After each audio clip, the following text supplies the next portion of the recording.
بالله من الشيطان الرجيم بسم الله الرحمن الرحيم وما لي لا أعبد الذي فطرني وإليه ترجعون أتخذ من دونه آلهة إن يردني الرحمن بضر لا تغن عني شفاعتهم شيئا ولا ينقذون إني إذا لفي ضلال مبين إني آمنت بربكم فاسمعون صدق الله العظيم. Respected brothers and my dear young friends, previously we had started the story of Habib al-Najjar, and we had mentioned who he was and how he came to accept the call of the messengers and Islam. And he used to stay on the edge of the city. And Ibn Mundhir and Ibn Abi Hatim mentioned that he used to worship Allah subhanahu wa ta'ala in a cave by the edge of the city. But when he heard the news that his people, his nation are planning and plotting a sinister plan against the messengers and they want to kill them, hurt them, then immediately he got up and he rushed to explain to them. So when he met them eventually and he started to explain, then the nation, his qawm, they felt that this Habib is favoring the messengers and he is opposing our religion, because he said to them that these messengers, they are on guidance. ittabi'u man la yas'alukum ajra wa hum muhtadun. He said to them that follow those that are not asking any return from you and they are guided.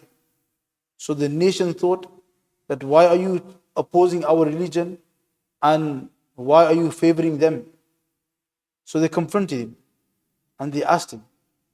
So Ibn Mundhir and Ibn Abi Hatim mentioned that in reply to their confrontation, he said, وَمَا لِيَ لَا أَعْبُدُ الَّذِي فَطَرَنِي وَإِلَيْهِ تُرْجَعُونَ.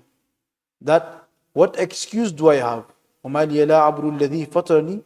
What excuse do I have if I do not worship the one who has created me? وَإِلَيْهِ تُرْجَعُونَ. And to whom you will be returned. Allah subhanahu wa ta'ala in this ayah mentions the method that Habib al-Najjar adopted to explain to his nation and to notify them of his beliefs in regards to the messengers and that he had abandoned the worship of the idols. But Allah subhanahu wa ta'ala shows in this ayah how Habib al-Najjar propagated this message. And he propagated this message in a very fine and eloquent method, in such a way that it was so gentle, yet the point got across to them. And how does he do it? He starts by saying, وَمَا لِيَ لَا أَعْبُدُ الَّذِي فَطَرَنِي. That what excuse do I have if I do not worship the one who has created me? So ulama mentioned that Habib al-Najjar used the first person pronoun. So in English there are different types of pronouns. So first person is I, the second person is you, and the third person is he, she. So if Habib al-Najjar wanted, he could have used a second person pronoun. That why do you not worship the one who has created you? Because they were not worshipping him. Like Habib al-Najjar was already worshipping Allah, but he used the pronoun why would I not, what excuse would I have not worshipping the one that created me? Ibn al-Qayyim rahmatullahi mentions that Habib al-Najjar presented the argument against them in a context where he was addressing himself. Why would I not worship? So he's addressing himself, but he was getting the message across to them.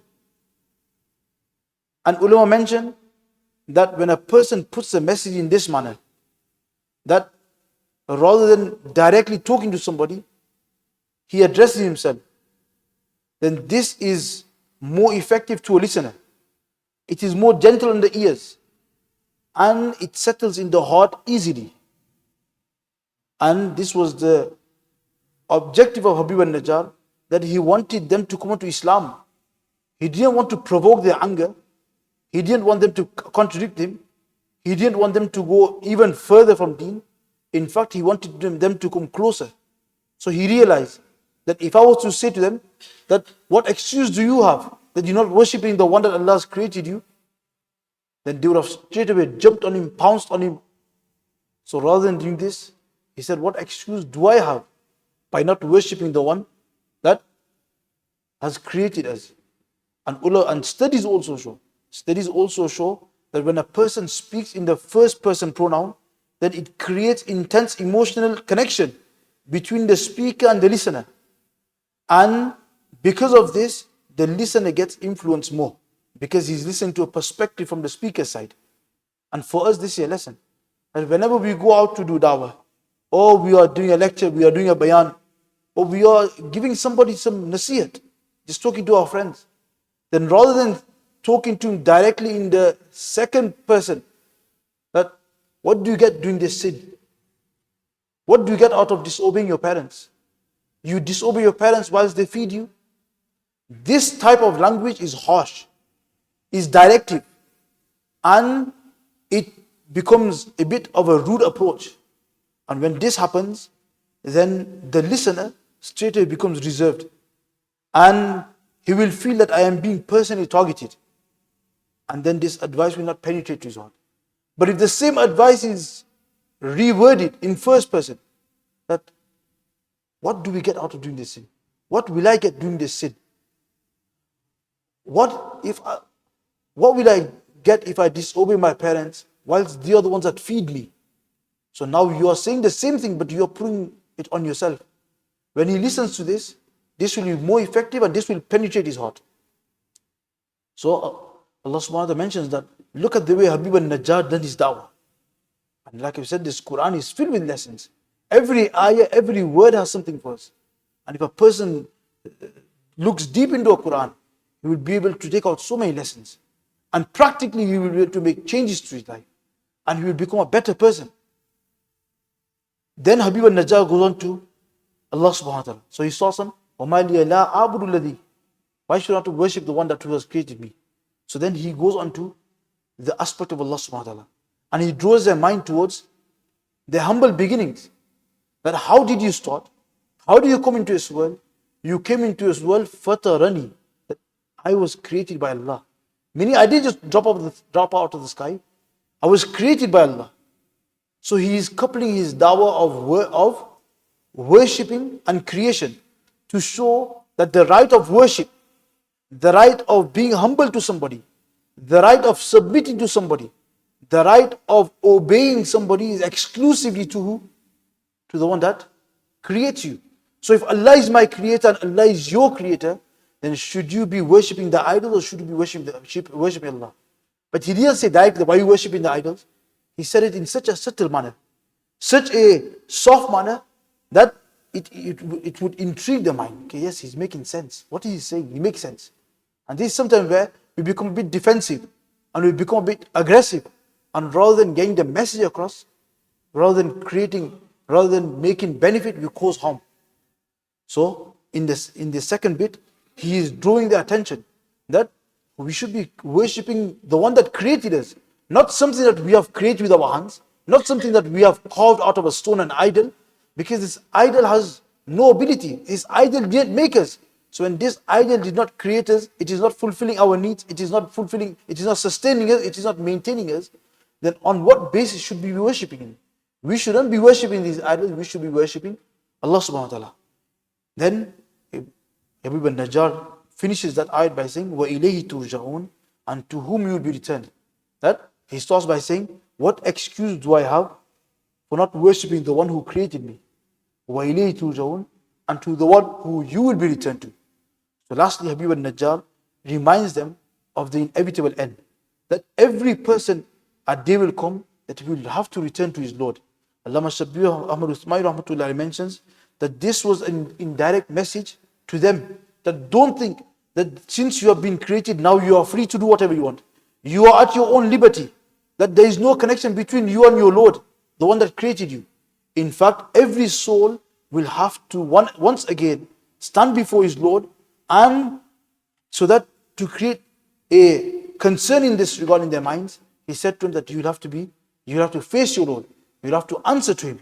And this, to answer to your Lord and to get to your Lord, it means it requires that you die. And death is such a reality that nobody since history till today and forever will disagree with. Every topic of this world, there is always disagreement. People, some say we don't believe in Allah, atheists. Some say we don't believe in Rasulullah. Some say we don't believe in religion. Some say this, some say we don't believe in the Big Bang. Some say we believe in the Big Bang. So in every aspect and every matter of this world, there is disagreement and there's contradiction. But the only thing there is no disagreement and contradiction is in regards to death. Every person knows that one day he will have to face death. And when this thought comes into a person's mind, this provokes him. And it creates this understanding in him that I need to do something. I need to sort myself out before it gets late. And that's why ulama say that al-mawtu haqqun la yathbutu ma'ahu wujudul batil. That haqq is such a reality that batil does not remain by it. Batil does not remain by it. That's why sometimes ulama say that when you are faced with two things in your life, as a believer, when you are faced with two things in your life, that should I do this or should I not do this? And sometimes I talk to the students. Once a student came to me and he asked that, can I go to the theme park? Can I go to Alton Towers? So I said to him that there are these wrongs in it. There's immodesty, there's music blasting. The whole theme park is geared towards ghaflat. The whole theme park is filled with immodesty, nakedness. What do you want to go there for? So yet he still had a bit of an answer, okay, but it doesn't matter, other people go on. And I said, we don't have to look at other people. Other people are not the yardstick in Islam. It's not what other people do. Even if other people go, that doesn't mean that it gives you the permit to go. And then I said to him that forget everything. Put it this way, that if you were in Alton Towers and at that time Malikul Maut was to come, would you be happy to die there? Whatever your answer is, this is the reality. This is with everything. That when you are faced with two contradicting things, then think to yourself that if I was to die in that place, would I be happy? If you are happy, that means there's haqq. Because in front of death, haqq will remain. But batil will go in front of death. So when you pose with the thought of death, and if whatever you think is batil, then you think, no, I don't want to. No, never. I don't want to die in a cinema. I don't want to die in a theme park. No. I don't want to die whilst doing this action. That means that the action is batil. It's not haqq. So anyway, ulama mentioned, from this, the last thing that ulama mentioned is that if you look at the first sentence, the first ayah is broken in two. The first thing, وَمَا لِيَ لَا عَبْرُ الَّذِي فَتِهِ, where Habib al-Najjar uses the first pronoun, that I. But then وَإِلَيْهِ تُرْجَعُونَ, turjaun is to whom you shall return. So in the second part, he uses the second pronoun, the you pronoun. So he said, why is this? Why has he attributed the first statement to himself and the second part of the ayat to them? So ulama mentioned that the subtle indication towards this is that Habib al-Najjar acknowledged that Allah has created him. And to acknowledge that that Allah has created you, in fact, is a means of showing gratitude, is a means of being grateful. So when he is saying that Allah has created me, he is showing that he is grateful to Allah subhanahu wa ta'ala. And when you say to somebody that you will be returned to Allah, you will be resurrected one day by Allah, then usually this statement is used to put fear in somebody. It is to rebuke somebody. Okay, don't forget, you have to stand before Allah. And so the first statement, because he was a believer, it was more befitting for him that he be the shakir, he the shukr. That's why he said that why should I not believe? I have acknowledged that Allah is my creator. So when I have acknowledged that, I am saying it because I have acknowledged it, and this is a means of being grateful to Allah. When a person is grateful to Allah subhanahu wa ta'ala, Allah increases him in hidayat.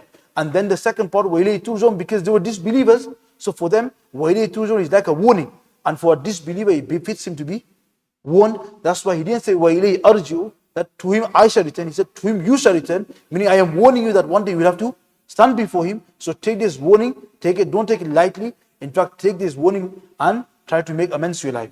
Then he goes on to say, أَتَّخِذُ مِن دُونِهِ آلِهَةً إِن يُرِدْنِي الرَّحْمَنُ بِضُرٍّ لَا تُغْنِي عَنِّي شَفَاعَتُهُمْ شَيْئًا وَلَا يُنْقِذُونَ.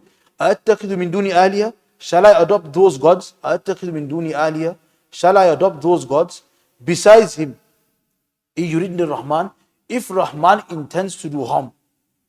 لَا تُغْنِ عَنِّي شَفَاعَتُهُمْ, their intercession cannot help me, at the least. وَلَا يُنْقِذُونَ, and nor can they come to my rescue. Habib al-Najjar then continues to justify and explain why he has accepted Islam. And he reverts back to the first person, that shall I adopt those gods besides whom, that if Rahman intends to do me harm, they cannot help me. Meaning that I have understood, I have realized, and I have recognition of my Lord. And then he's trying to say that you are telling me to adopt idol worshipping. If I adopt idol worshipping, after I have recognized my Allah, after I have recognized that my Allah is the Lord, He is my sustainer, He is the sustainer of the whole world, He is the one who is the creator, He is the nourisher, He is the cherisher, He is the one that's the most powerful, He is the one that's the most mighty, He is the one that sends rain, He is the one that gives people children, He is the one that heals the sick.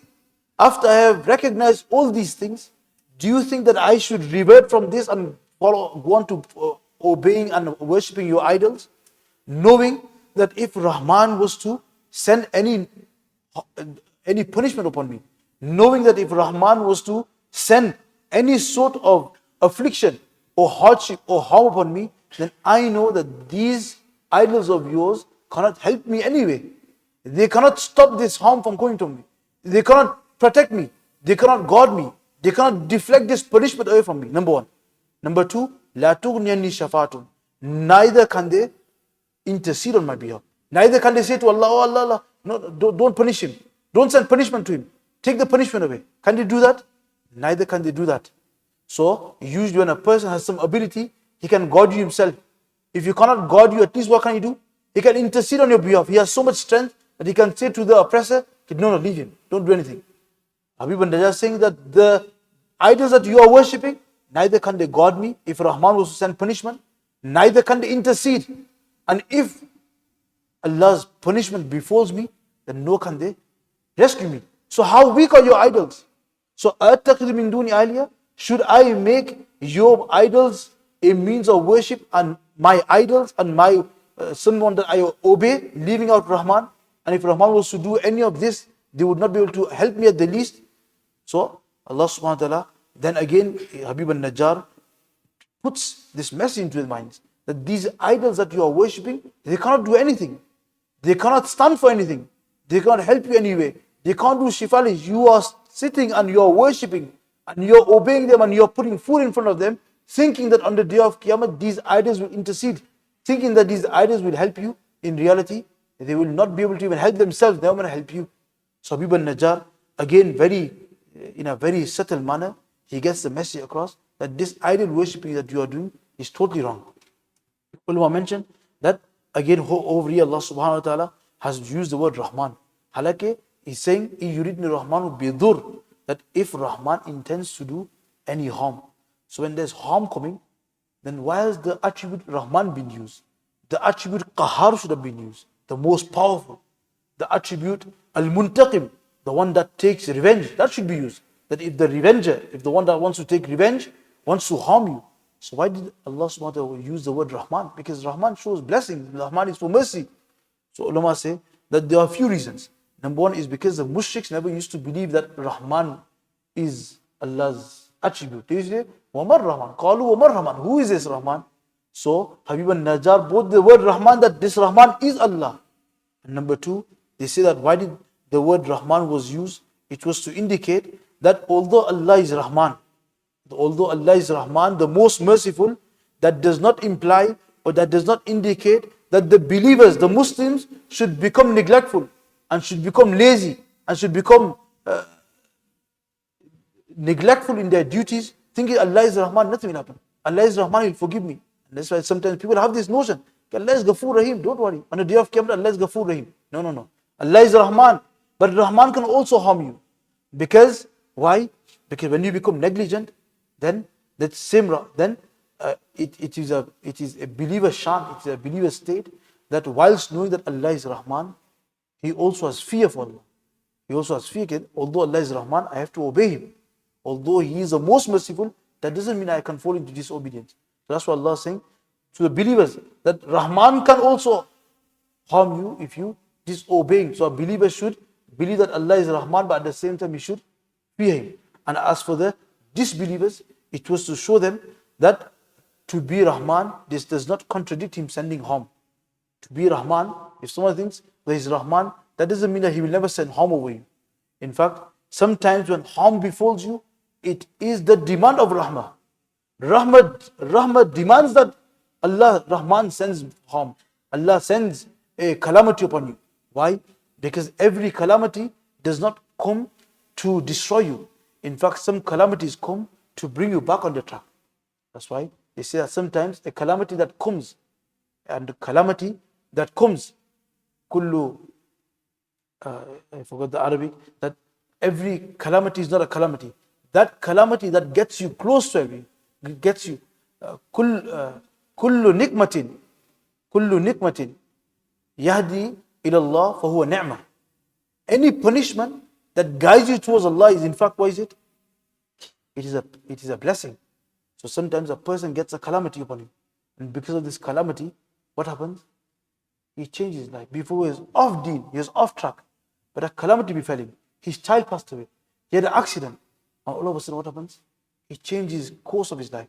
He changes his track. He changes his life. What does he become? He becomes an obedient servant. He leaves the wrong ways. Now, through this calamity, he has changed his life to such an extent that now he becomes from amongst the dwellers of the eternal bliss. He becomes a Jannati. So now tell me, was this calamity that befell him, was it in reality a calamity, or was it a calamity was it a blessing in disguise of calamity? It's a blessing in disguise of calamity. So this shows that even Rahman, when Allah SWT sends a calamity upon people, then it doesn't mean it is a calamity. That calamity could be a blessing in the disguise of a calamity. And a believer is such that he takes benefit from all these. Wherever he gets stuck somewhere, wherever he feels a bit of hardship, harm, then he takes stock of his life. He introspects and he tries to make amends. And this should be our lifetime objective. That whenever we see something wrong, then rather than blaming other people, we look at ourselves. That's right. As Salih ibn Hunayf used to say, ittahimu anfusakum. Blame yourselves. When a person blames himself, what happens? When a person blames himself, he looks at his own misdeeds. He looks at the errors in his life. He looks at the shortcomings in his life. And what happens? This gives him tawfiq to reform and make his life better. But if he never looks at himself and he's looking at him, that's his fault, that's his fault, that's his fault, that's Salman's fault, that's Hamza's fault, but he never looks at his own fault, then that means his whole life will go where all he'll do is look at other people's fault and he will never look at his own faults. That means he will die in a state where he has not even reformed himself. So that's why when a person gets a calamity befalls him, then he should look at himself. Okay, what have I done wrong that Allah subhanahu wa ta'ala has sent this? And then once he sees this, then he should try his best to make amendments. And yesterday was the first of Muharram, the beginning of the Islamic New Year. And for us as believers, we should always look back at our previous life. That 1 year has passed our life. How was that year passed? If this was the year that Allah was to take stock of me, then will I pass or will I fail? And if it is a fail, that Allah has given us another chance, we should make amendments. Okay, resolution. Okay, this year I'm going to make sure I'm going to leave this guna. Whatever happens, let what may come. I'm not going to carry with this life. I want to make positive changes. When a person makes firm intentions, then Allah subhanahu wa ta'ala will give him the willpower as well and also guide him. And then he will see that those gunas which look like mountains that he thought he could never move, they will be like small stones that he will do, move out of his path, and inshallah he will see a change in his life. That's why Fudayl ibn Iyaz, he saw a person and he said, Kam ata alayk. How old are you now? How many years have passed? He said, Sittuna sana. I'm 60 years old. I am 60 years old. So he said, Fudayl ibn Iyaz said, فَأَنْتَ مُنْدُ 60 سَنَةً تَسِيرُ إِلَى رَبِّكَ يُوشِكُ أَنْ تَبْلُغَ. So that means for 60 years you are walking towards your Lord. That means you must be close to Allah now. You must be close to Allah. 60 years you've been walking towards Allah. You're 60 years old, meaning you've been walking towards Allah for 60 years. The life that is left is much less than the life that has passed. That means you'll be close to Allah. He said, Inna lillahi wa inna ilayhi rajiun. He said, Inna lillahi wa inna ilayhi rajiun. Kya baat kar rahe ho? Hum to bahut dur hai abhi tak. Very far from Allah. Not even got the slightest of connection. Very far from Allah. So he said, then what's the way out? What should I do? So Fudayl ibn Iyad, فَمَا هِيلَةٌ. What's the healer? What's the way out? What's the trick? How can I get close to Allah? So he said, إِنَّهُ يَسِيرٌ. It's easy. What is it? تُحْسِن فِيمَا بَقِيَ. But make whatever is left good. Whatever life is left now, whether it's a 1 year, 2 year, 3 year, make all your effort to make that better. Because if that gets better, then whatever's past, فَمَا مَضَى, if that was bad, inshallah, that will go. The bad will go and the good will stay. Because إِنَّمَا الْأَعْمَالُ بِالْخَوَاتِيمِ, Allah looks at amal, it was at the endings. That how did his life end? Okay, his youth was a bit here and there. His middle life was here and there. He was busy in his making money and etc. And chose the house and aage piche. But how did his end of life, the last 5 years, namaz pabandi, takbir ula, Quran, zikr, dua, rona, dona, this will be what will count. So when the New Year starts, for a believer, it's not about celebrations. For a believer, is to introspect, look back. How is my previous year passed? The whole of 1444 has passed. From Muharram 44 till Hijjah 44, 1 full year has passed. How have I spent that year? If I was just to be taken stock of this by Allah on the day of Qiyamah, will that be my entry to Jannah? Or will it be a means of regret? And then, once a person realizes, to Tawbah, istighfar, and make amendments. And this is, we are here for each other, to remind each other. I need to make amendments to my life. Every person needs to make amendments. And we've got a new year, we've got some extra time. We should use that time in the best of possible manner.